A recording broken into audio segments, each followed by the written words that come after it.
Here we are. It is Friday, April 5th, 2024, and this is the weekly video. And this will be, as a lot of you know, the last video we do from here for a few weeks is we're going away on vacation on Monday, back to our little spot in Belize. Looking forward to it. And while I'm there, I am going to be able to probably do some recordings. And for fun, let me know what you think of this. I thought it might be fun to do some, not so much about Asia, but just sort of show you around the place as we're traveling around doing things and looking at things, and to get a sense of, maybe you'll get a sense of why we like it there so much, and do sort of like a little tourist video, I guess is what it amounts to. If you like that idea, make a comment down below. Let me know if you like that, or if you just want me to stick to antiques all the time. At any rate, here we are. A couple of things. One of the things I wanted to mention was this week, as those of you that are on the Patreon thing, we've added, the option came up where they've allowed us to add a community thing on here. So you can have conversations, sort of like, it's like a forum.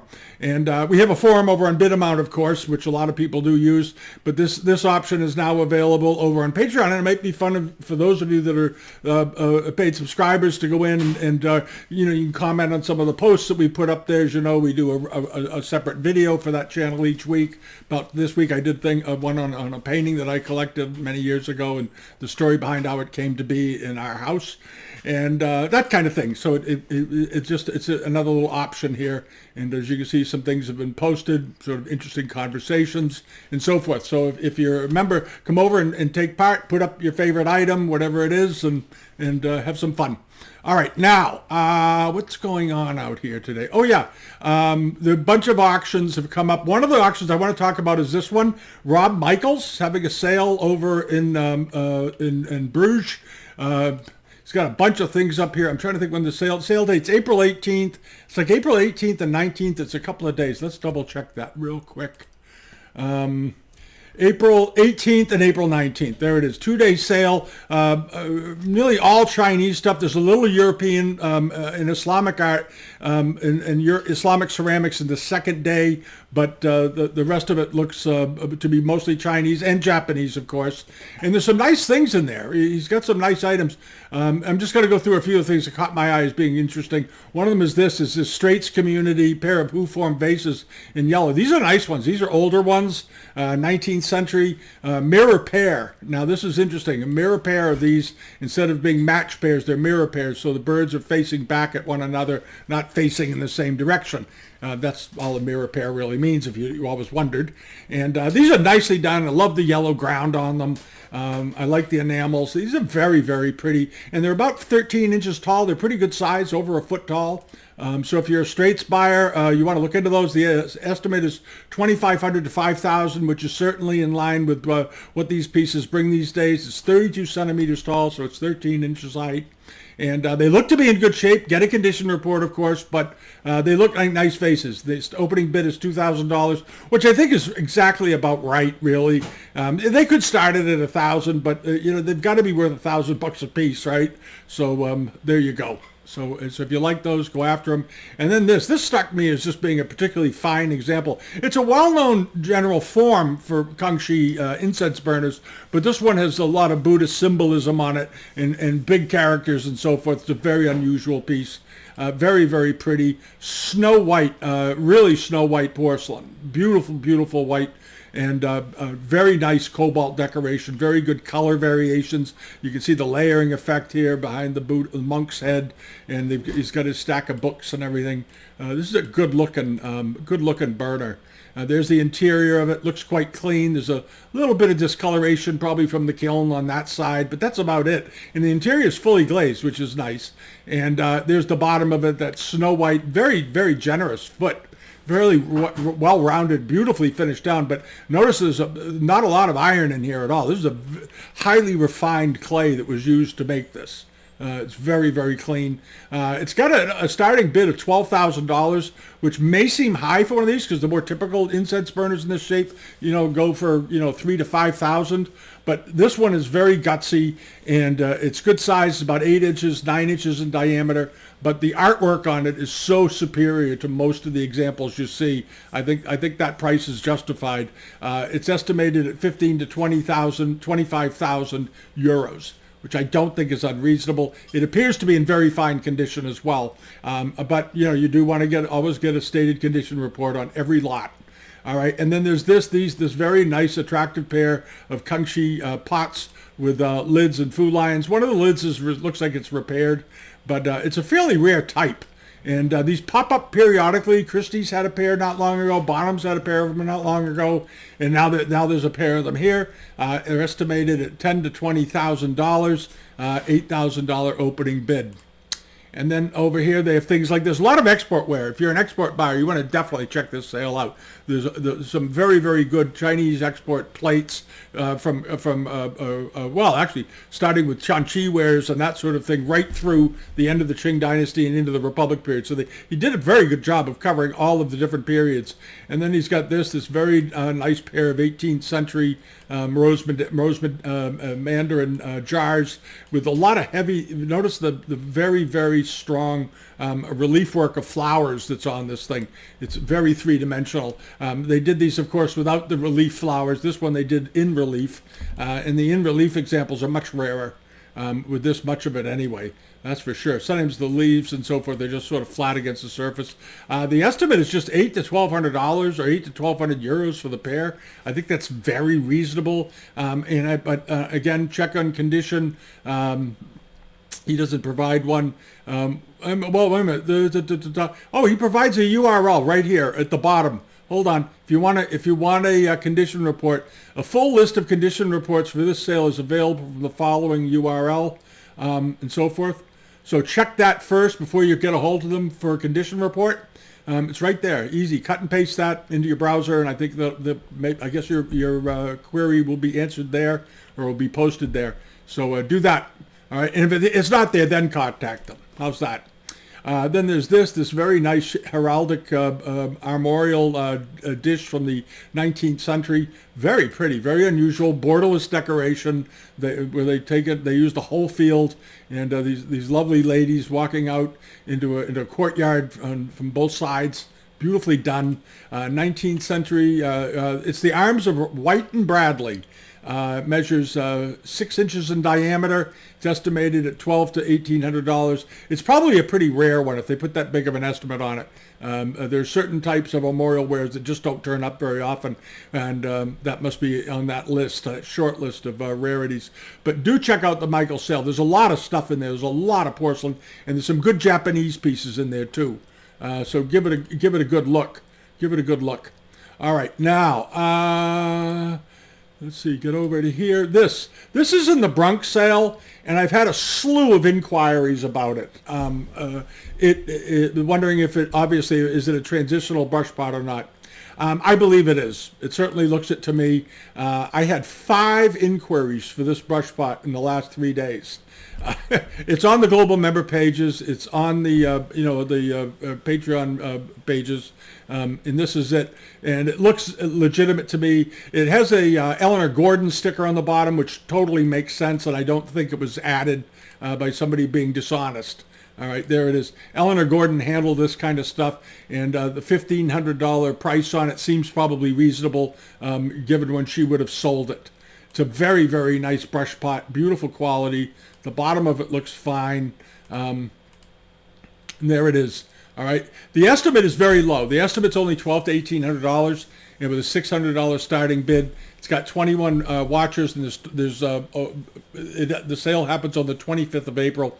It's gonna go off a 4 days or so before we get back. So I want everybody to have an answer for that one, because there seems to be a lot of interest in it. It's 7 1/8 inches tall, so it's a fairly typical size. It's not particularly big. It's not particularly small. It's very nicely decorated, and it should bring $3,000 to $5,000. It should bring more than the estimate. It should go well over the estimate. But I've looked at it pretty carefully, and it looks absolutely legitimate. Okay, and then over to this. I don't know if any of you noticed this, but this is on the global pages now. This is one of the biggest Amari chargers you'll ever see. It's 30 inches in diameter. It's Meiji period, and I happen to know a lot about this plate because in full disclosure, it is being auctioned by Moisen Auctioneers up in New Hampshire, and this charger came out of my sister-in-law's house. down in Rhode Island. And there's a whole write-up about the house and the history of it and all that. There's sort of a famous old New England family. And this charger was in a room in this house called the War Room for a long time, which was because they had a lot of military people in the family going back to the Civil War. And they've owned the house since the Civil War, actually. It's quite a place, and they're dividing the house up a bit between the siblings, just the natural evolution of things, I guess. And they've set a few things up to my friend Devin Moisen. He's a very good auctioneer, and this plate is in there. And I've looked at this dish for years. Every Thanksgiving I would look at this thing. It has a line in it down here, but 30 inches in diameter for a piece of Amari. We're used to seeing them, 17 inches, 18 inches, 19 inches, even occasionally 20 inches. But 30 inches is a beast. All right. So if you want to chase it, go ahead. I have dropped a bid on it just because I'm sentimental about it. But that's me. All right. And then this is also in the sale. And you may remember this Shimazu charger. This was sold by Devin a year or so ago. I talked about it because it was one of the nicest pieces of Satsuma I've ever seen. And it's 16 or 18 inches in diameter or something. It's huge. And the buyer before it didn't come through. He disappeared. As Devin said, he ghosted me. I have no idea. There's nothing wrong with this charger, and Devin's reoffering it. If you're a Satsuma buyer, chase this thing down. It's a beautiful piece of Satsuma, and it'll be it's on the global pages, and it's on Live Auctioneers at Moisen Auctioneers up in New Hampshire. And then also in the sale from this same house in Rhode Island, my sister-in-law and brother-in-law's house, is this pair of really nice Anglo-Indian chairs. I've sat in these chairs. These are really nice chairs. They were made in the 18th century, probably about 1860. They're made hand-carved in India, very Victorian in style, and they have incredible upholstery on them. It's a cut velvet peacock feather pattern upholstery. When do we get around to it here? There it is. And this is extremely rare. It's made of horsehair. Very, very, very rare. If you're a textile buyer, you can almost buy these chairs to get those fabrics off of it. Very, very rare silk. They're probably original. It may have been woven even in India, and I suspect that fabric dates to the period when the chair was made, because I don't think I don't think they've been reupholstered. Absolutely amazing, beautiful quality. If you want a great pair of Anglo-Indian chairs that are a little bit decorative, those are what you want to get.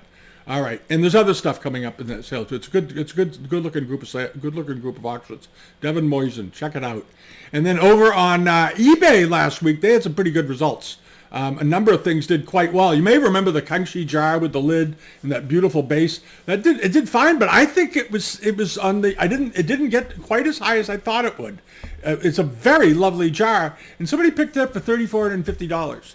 And I think that may have been, unless it had a lot of damage to it, I think that's about at a hairline. Okay, there it is. That's why I didn't see this before. Hairline completely around the jar that was re-glued. See photos as they. Where are the photos? We're going to do a little detective work here and see where's the re-gluing.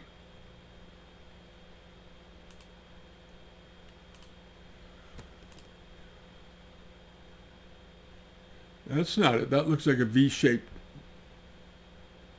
crack. I don't know. They're saying it's been re-glued. I think it's that V-shaped crack on the top, which doesn't amount to much. So I'm not sure what that is. If any of you have any information that I can't see, let me know. Because if it was just that little V-shaped thing, it was way under the money. If it was repaired in somehow, then $3,450 is fine. But in perfect shape, this jar would be probably worth $5,000 to $7,000. But if it's got an area that's been re-glued, it would bring a little less. Still an awfully pretty jar with a beautiful lid, beautiful base, very, very decorative. You could live with that for a long time.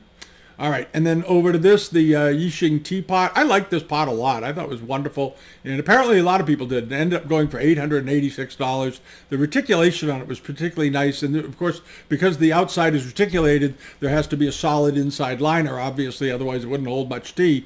And this one was very nicely done, beautifully carved, and $886. and then moseying along over to this. Now, this was sort of a surprise of the day, and I'm going to take a look at this for a minute because I'm confused. This only sold for about $20, and I'm trying to find out why.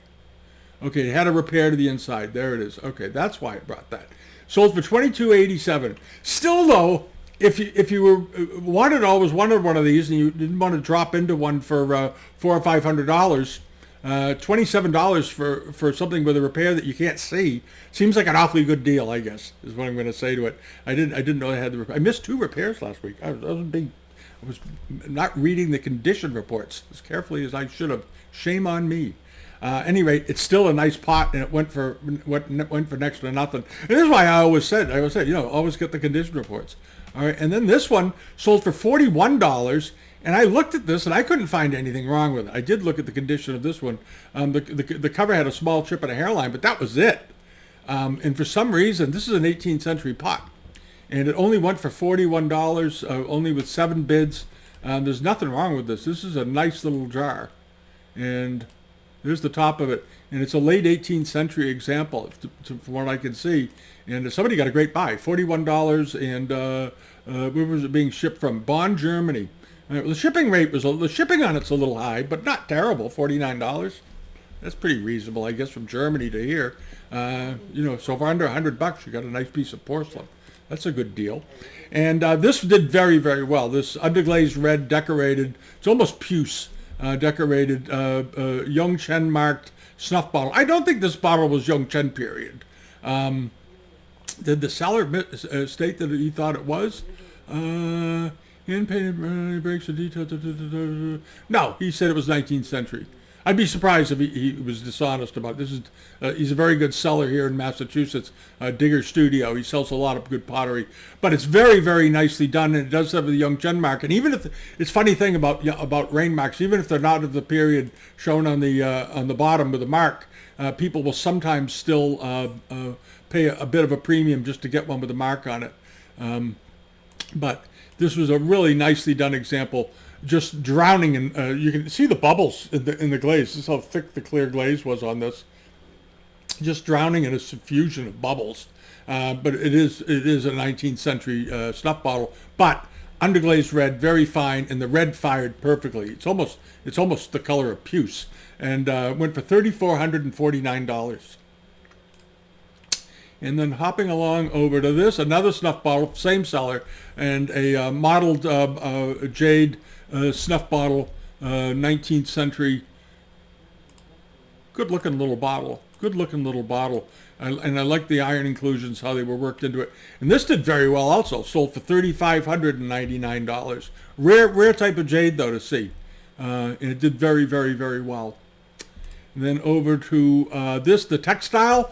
Silks continue to be popular. This one sold for $1,325. It was a framed deal. Had a little bit of fading to it, but it's a very desirable type. Nice 19th century example. And looked okay, actually. Minor discolorations here and there, and a slight softening of the color, maybe from sunlight at some point in its life. But overall, perfectly good-looking piece of silk. $1,325. And then hopping along over here, the clabberware. It wasn't that long ago. I remember clabberware wasn't selling. So clabberware was selling okay in the 1980s and 90s. Then it sort of went out of fashion when the mainland Chinese buyers began buying up only domestic wares, and clabberware sort of went down. People weren't buying it anymore. They were, so you could buy clabberware was going for nothing. And now this pair of goo-form vases did pretty well. They brought $3,468, and I liked them because I think the whole idea of clobbering and the history of it and how it got started and the Dutch and the whole thing I find absolutely fascinating. It's a great mercantile creativity. Buy blue and white and convert them into colors because you paid for colors. So I think for a lot of them, this was a great way to make some extra money. They could buy plain blue and white pieces, have their own pieces decorated, because hiring decorators cost nothing back then, and then you could sell it for a premium. And a lot of these pieces, I suspect, when they were originally clobbered, the merchants in Holland and places that were doing this may not have told the buyers that they had it redecorated. There are stories about things like that they were maybe a little bit mischievous. At any rate, these were very, very nice, and they ended up selling for $3,468 US, or 2,738 pounds. All right, and then hopping along over to here, this was the Migulari vase, the reticulated vase with the Aloans all over it. I like these. These always are popular. People always buy these. This was a nice one, good quality, 19th century, and so forth. Let's see, what did the bottom of this thing look like? Yeah, it had an impressed Kangxi mark in the bottom, which actually did, again, it's one of those cases that does push the value a bit. And this sold for right about, I think, what we said. I think we said 12 to 1,600 or 14 to 1,600, something like that. Ended up selling for $1,572. And it's just because that's what they typically bring. I don't have a crystal ball here for this stuff. It's just that seems to be the price point for these in this size. And it was pretty good size. It was, what was it? It was 12 inches, 14 inches in height, 34 centimeters. Good size vase. Nice piece. And then over here, this was one of those little tulip vases, very popular form. We see them in Famille Jaune with grisaille decoration. You see them in blue and white. You see them in Famille Vert. You see them in Famille Rose. And here's a blue and white example here with a nice bud head on the top of it. It looked like it was in good shape, made during the 19th century. And it ended up selling for $696, which is exactly where the blue and white pieces typically sell in that price range, somewhere between $550, $575, and $800. This one went for $696. We've seen many of them over the years. Those of you that watch all the time recognize them. And then the Korean piece, in the end, that had the replaced cover, ended up going for $1,563. It was a neat thing. I thought this was a pretty interesting object as far as objects go. I liked the lid on it. I liked that it was potted and so forth. So I'm glad that it did well. It was an interesting thing, unusual. And if you haven't subscribed yet, please do. I'm supposed to say that, so I said it. All right, there we go. Let's see here. The Paktong. I don't know if this is Paktong. This was Migulari sold this. He said it was, let's see, pewter Paktong jade Yixing hexagonal. I think he was maybe keyword spamming a little there. It's pewter. It's not Paktong. Jade handle. These pots are very well known. This is a particularly nice one, and I'm wondering if the liner had a crack in it or something. Surface wear consistent with this age, because if it's sold, if there was no break to the liner, that was a bargain. Because these have, as many of you know, these have Yixing clay liners in them to flavor the tea, and it has got all kinds of decoration on the outside of it. The handle is original. The lid is original, the finial on the lid, and the spout looks original from the previous picture. There it is. Yeah, it looks fine. This one went for $519. I think that was a bit of a steal. Back around 2012 to 2014, teapots like this were selling pretty steadily because we had a whole bunch of them. We were selling for a family. They had 800 Yixing teapots at one point or something, some crazy number. I forget what it was. And it ended up selling, we ended up selling a whole bunch of these pewter lined, these Yixing lined pewter pots with very similar, they came in many different shapes. And they were routinely selling for between $1,500 and $4,000 each. And I noticed once they reached that price, a lot of them flooded into the market. And maybe one of those cases where people thought they were really, really rare and hardly ever turn up. And then suddenly the prices get up there a little bit and people begin finding them and flushing them out into the market. But and if they have a crack or a damage to the Yixing liner, you don't want to buy it. Just always keep that in mind. You can buy it, but it should be discounted by about 80%. All right, but that was a nice one. $500, good buy. And then over to this. This was that second. We've been talking about brush pots a little bit lately. This is another one. This did pretty well. I like this one. I like these deeply carved rustic 19th century pots. And this one, as you can see, very deeply carved. This is a lot of relief work in this thing, but I love the way the water buffalo with the boy on it was done, and the figures here. Always when you look at these, always look at the facial expressions and the figures and the overall carving quality. And then the bottom, of course, and then you want to look at the interior. Is it an old one or not? You want to check that out. There's the bottom of it, clearly an old one. And I don't think it was at all a bad buy. $625. $625 for a good, probably mid or first half of the 19th century a bamboo brush pot. Very, very nice. And then coming up this week, what do we got here? These Michelari had these. These caught my eye. He called them, quote, cloisonné. They're porcelain. They're enameled porcelain, but they're done sort of in the cloisonné manner. They have metal bands on the top. There's no wiring on these bodies. This is how they decorated them. These are really unusual. I think they're very charming, very attractive. And these are 19th century pots, as far as I can tell, looking at the bottom. There's the bottom of it. It looks absolutely right for 19th century. This looks fine for 19th century. Has a little chip in the paste here, but that doesn't go into any of the decoration. And it's got this very interesting green, a very nice green, actually, that they used as to do all these scrolling devices. But the scrolling devices are so precisely done, are quite remarkable. And then the flowers coming off all over the place. And then this nice gilt rim that looks like copper at the top. And I believe that's not. I think that's just a gilded cover to emulate gilt bronze or gilt brass, but it's not. It's just gold paint on porcelain or gold enameling on porcelain. Very nice pair of jars. These were newly listed just yesterday. There's 8 days and 18 hours left to go on these. There's no bids on these yet, which I don't understand why. They will be in the newsletter this week. So if you check the newsletter page, you'll find them over there on the bid amount site. All right, and if you haven't looked there in a while, last week there was a ton of stuff on there, and from what I saw right before I started the video, there's going to be a lot of stuff on there this week, probably 150 to 200 items.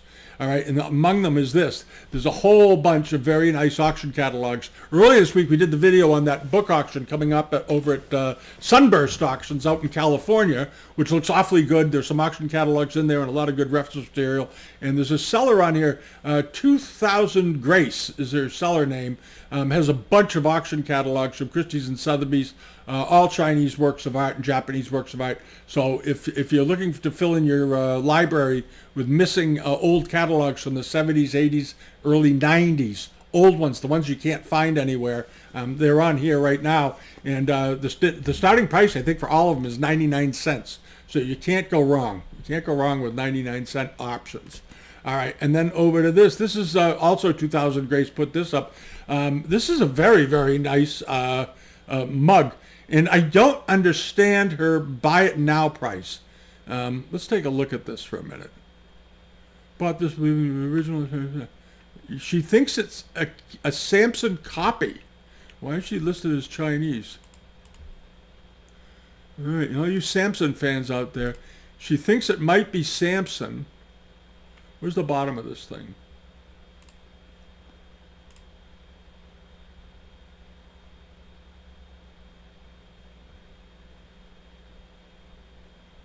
I don't know. Does anybody think that looks like Samson paste to them? This is from the one of the Antique Dealers Association certified it. Well, if it's Samson, it's 19th century Samson, huh?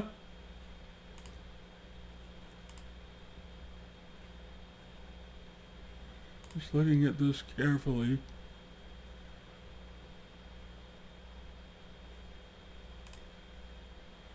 How do they do the flowers? Okay. She could be right. This could be a Samson mug. The way these flowers right here are done. That's how the Samson did some of their flowers. And this rose up here does not look like a Chinese rose. All right, so it's a Samson mug, but it's the arms of Malby, which is very nice. And you can buy it for $65, which is very attractive, even if it's just Samson. It would be interesting to own this if you like Chinese export, because if it is Samson, it could be a great piece to teach you how close Samson got to doing it. But I tend to agree with her after looking at the flowers. I didn't look at it as carefully around the sides. I guess I'm thinking about going away too much this week. I'm off my game a little bit on these. But at any rate, it's still a nice piece of Samson. So for $65, I think it's a good buy. But I think she's probably right. And then over to this. This is Carpe Diem Picker. He's located down in Alabama, Mobile, Alabama, and it's this nice. This is an old soapstone carving, nicely incised, of a resting mortal, Lohan resting on his elbow. We've seen this scene before. You see the same identical type of scene in paintings fairly often. And this is a nice. How big is this thing? It measures 3¼ inches high, 7 inches long. Okay, so it's pretty big. It's a good size one. It's up to $111. It closes on Saturday. It closes tomorrow. But if you want a nice piece of soapstone, that looks like a pretty good soapstone carving. It's got a little monkey behind him. Nicely done on the back, all the way around. Looks fine. 19th century, first half of the 19th century too, I think. All right, I like that. And then over onto this. Oh, this plate, very unusual plate. This is that same woman, 2000 Grace. She must be retiring or suddenly getting interested in selling on eBay. Is this very nice underglazed blue willow pattern with this sort of goldish inked border on it. I like that a lot. I think it's very effective. The willow trees are very nicely done. If you look at the precision of the way each leaf is drawn with V-shaped lines, almost like a herringbone pattern, like you see on a herringbone suit. Nicely done. And there's this area that they outlined in red and then infilled with sort of a skin color or goldish paint. There's a brief hairline right here. That's why she's showing that. There's the back of it. Looks fine. Looks like it was on maybe it had a plate rack or something attached. It seems I see some shadows or stains maybe where there's some dirt. May have been hanging on a wall. It's 15 inches in diameter. This is a pretty big plate. And the starting price was, $225. And it's got just tomorrow to go. Closes tomorrow. This should go up to 375, 350 to 400, I would think. I think it would get there. It should get there. It's a nice looking thing. And then hopping along over to this just went up. This iron rust glazed. The seller here. This is he dated it as 18th or 19th century, and I think this is pretty solidly 18th century. I think it is.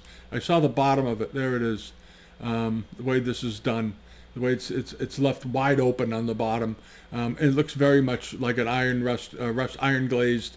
Pot. Of course, they started this glaze in the Sung Dynasty, so you see those sometimes. But that one looks pretty good. What's this say?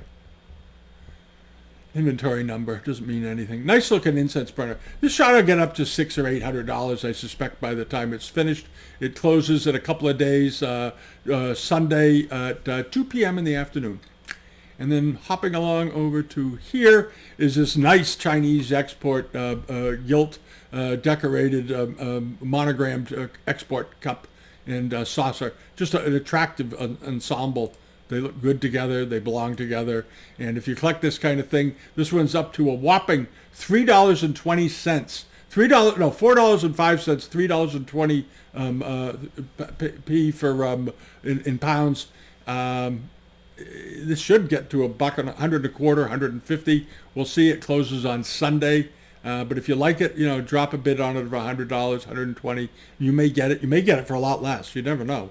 And then this is coming up. It's one of these celadon and underglazed blue famille rose decorated vases. We've seen these before. This is a pretty nice one. Looks to be in pretty good shape. I think it has a couple of little minor hairlines in it here and there. The cobalt area is gilt on it and so forth. It measures around a foot. I think it's about a foot tall. As I recall, 33 centimeters. So it's 13 and a half inches tall, roughly. So it's decent size. Right now the bidding is up to a whopping $9.50 US. It closes on Monday. Should end up selling for $300 or $400, but we'll see. You don't know, because there were some other cups in there. I noticed in there were some very nice 18th century cups in small bits last week that sold very reasonably, and there was nothing wrong with them. They went for $12, $15, $30, and the shipping, of course, is $20 or $30. but very nice, sweet examples, and I think there's some opportunity there in that price range. All right, well, thanks for watching. Have a wonderful weekend. We'll be packing on Sunday probably and getting ready. We're leaving first thing Monday morning, and should be arriving in our destination mid to late afternoon. Looking forward to it. We have a small plane taking us from the Belize airport down to where the resort is, and getting picked up by the resort there, and it'll be very, very nice. And I'll do some recordings from down there and tell everybody how it's going. We'll update the pages and all that while I'm gone, as we did last year. That we can do. It's logging into YouTube that was the problem last year, so I think we've got that solved. All right. Thanks for watching, and have a great week. Bye-bye.